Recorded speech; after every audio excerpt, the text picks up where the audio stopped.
Support for this podcast comes from the Central Valley Journalism Collaborative, connecting communities with the resources, infrastructure, and networks to ensure a vibrant local free press. From KVPR in Fresno, this is Central Valley Daily. It's Wednesday, May 13th. I'm Sarith Hawk. Pregnant Black women in Kern County are statistically 3 times more likely to have life-threatening pregnancy complications compared to white women.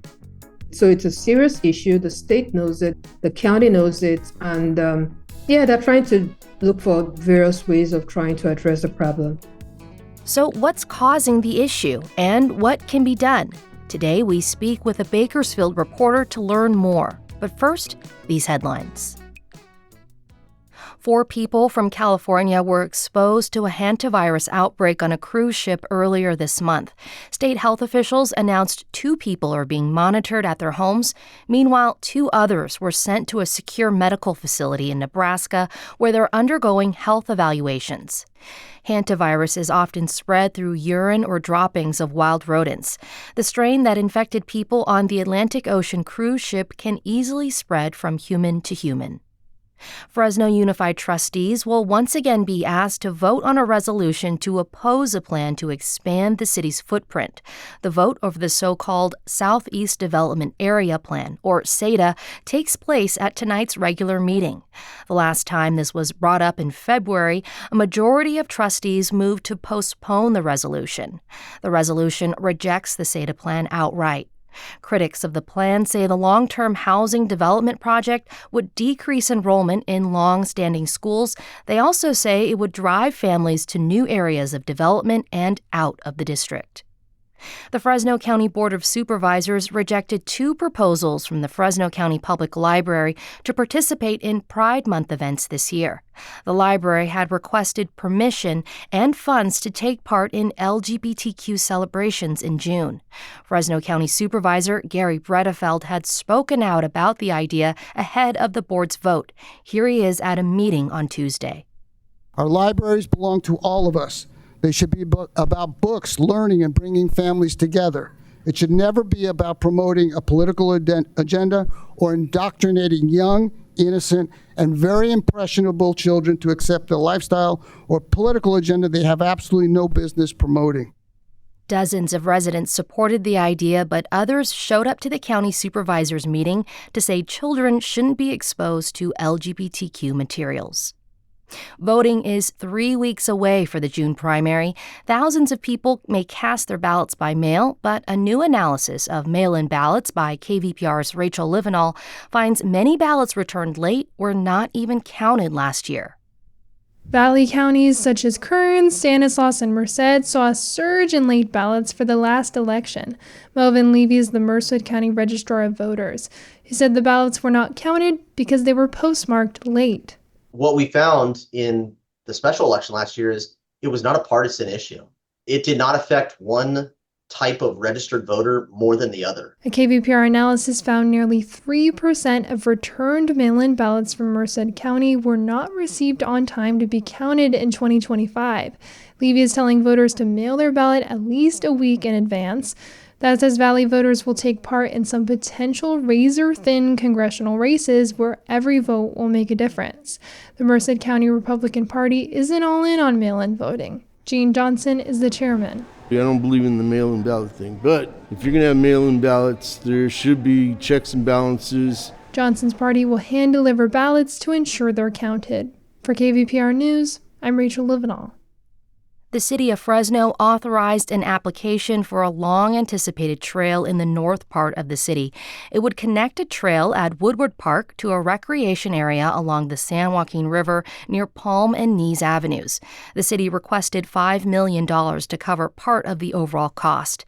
The San Joaquin River Conservancy Board will vote today on whether to award the grant to the city. If approved, the project would add a major recreational route for residents along the state's second longest river. KVPR's vehicle donation program brings in thousands of dollars each month to support the news and information you rely on. If you've got a car, truck, motorcycle, or boat you're no longer using, please consider donating it. The process is easy. We'll tow it away free of charge, KVPR gets a check, and you'll get a receipt for your taxes. Find out more at kvpr.org/cars or call 855-277-2346. And now to our main story. Having a baby can be an exciting but nerve-wracking time. And for Black mothers who are expecting, it can be even more stressful. Racial disparities are persistent in healthcare, and nationwide, Black mothers are more likely to report mistreatment during pregnancy and delivery. Black mothers are also more likely to die from pregnancy-related causes, and it's a national statistic that holds true in Kern County. But there is one silver lining. Doulas are having a positive impact for expecting Black mothers, acting as advocates and supporters through their labor and delivery. Cecil Egbele's recent reporting shows how doulas are filling healthcare gaps for Black mothers in Kern County. Cecil is a fellow with the USC Center for Health Journalism and a reporter with the Bakersfield Observer, a news outlet that covers issues affecting Black residents in Kern County. KVPR's Elizabeth Arkalian spoke with Cecil to discuss her recent reporting. In your recent reporting with the Bakersfield Observer, for that reporting, you specifically look at how Black women in Kern County die from pregnancy-related causes. They die at more than 3 times the rate of white women in Kern County. Do we have any indication as to why Black women are experiencing this type of issue at such a higher rate? No, I had looked at many Black pregnancy maternal reports from the state, from advocacy groups, and from so many others. And there are some things that are recurring among this. First, Black mothers are said not to be listened to. When they go to the hospital to complain of health issues, complications, they are many times ignored. Ignored symptoms are one of the prominent things that is frequently featured in all this report. Then they have higher rates of hypertension. Even state records shows that, blood pressure, and so many other issues. But primarily among this is race. People believe that because of the color of their skin, they are not being listened to. And many times you hear instances of Serena Williams. When she was pregnant for a baby, she also complained about that. She wasn't listened to. Mm-hmm. And somewhere in North Carolina, there was also a midwife who has been championing Black maternal health issues. She also died of pregnancy complications because of the same many issues like not being heard and complications with their health. So I think those are the many things, stress factors that actually increase their risk of dying. Sure, it would be stressful to be in pain and not have someone take your concerns seriously. Something that your report points to is that for Black women and really women in general, having doulas during the birth process can help lower these death rates. For listeners who might not know, first of all, why don't you explain what a doula is and how they help women during the birthing process? Okay, doulas are not doctors. We need to state that clearly. They are not doctors. They are not midwives. They are non-medical birth companions. They help the mothers through the process of birth. They are that listening ear. Now, they have to go through certification to be a doula. Their duty is to help these mothers through the process of pregnancy, help them with exercise, help them with nutrition, listen to their complaints. Many times, these women cannot. There are some things that they feel like their doctors are not listening to them. They're tired of complaining about certain things, But when they tell their doula understands what they're saying.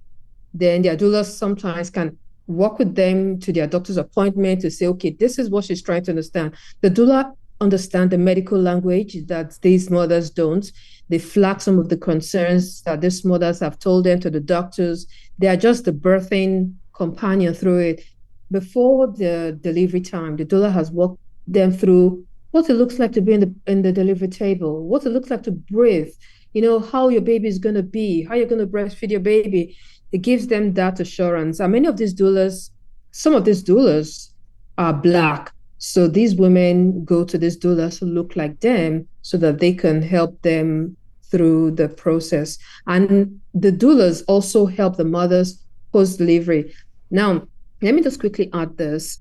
in California, in medical in California, there's a provision for doula. So the CDPH recognizes the role of doula. They've introduced doula as one of the ways to helping to address this problem. So mothers on medical can actually request for a doula.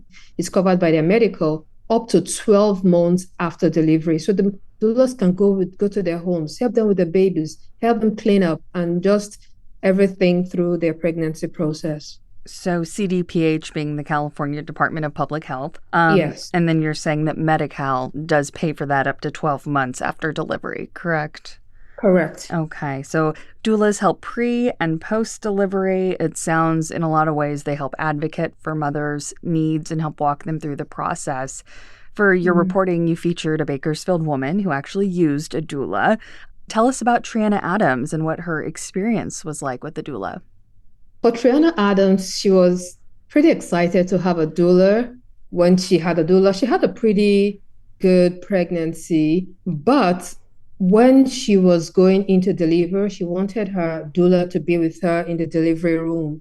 But the hospital, they told her that it's only one person, either her partner or her doula could be with her in the delivery room. And she said that she wants a doula. Her doula is going to give her that confidence in the delivery room, because seeing her doula in the room gives her the trust, gives her the peace of mind to go through the process. And I asked her why she set out to get a doula in the first place. And for Triana, like many of the mothers, they said they wanted a doula that can understand where they're coming from. Here's what she said. I did want a doula that looked like me, so I feel like they can understand where I'm coming from and, the different things, the cultural backgrounds, like stuff like that. So it did take me a minute to find the doula that I did pick. But when I did find her, it was like an amazing process. Like it was so stress-free and easy. My takeaway from your reporting was that doulas could help improve Black maternal health outcomes in Kern County. Is there any evidence to show that that is possible? From the doulas I spoke to, they say it's possible. And from some of the interviews I had with some advocacy groups, they feel it's helping. But we need to understand and note that that is not meant to be the solution. It's a band-aid. It's just a temporary address to the problem. The root cause of the problem needs to be addressed, which is the fact that Black women want to be listened to. They want their voices to be heard. They want their doctors to treat them as well as they treat white mothers and other mothers. So once we can get to the root cause of that problem, I believe it's going to answer a whole lot of the question. But for now, the doula is in place and the state recognizes it. I guess we can start off with that, and hopefully it gets better as we go along. Cecil Egbele, fellow with the USC Center for Health Journalism and reporter with the Bakersfield Observer. Thank you so much for joining me. Thank you so much. That was KVPR's Elizabeth Arkalian in conversation with Cecil Egbele with the Bakersfield Observer. And that's today's show. Today's episode was produced by Jonathan Linden, Elizabeth Arkalian, and KVPR, with support from the Central Valley Journalism Collaborative. I'm Sarith Hawk. Find the latest local news anytime at kvpr.org.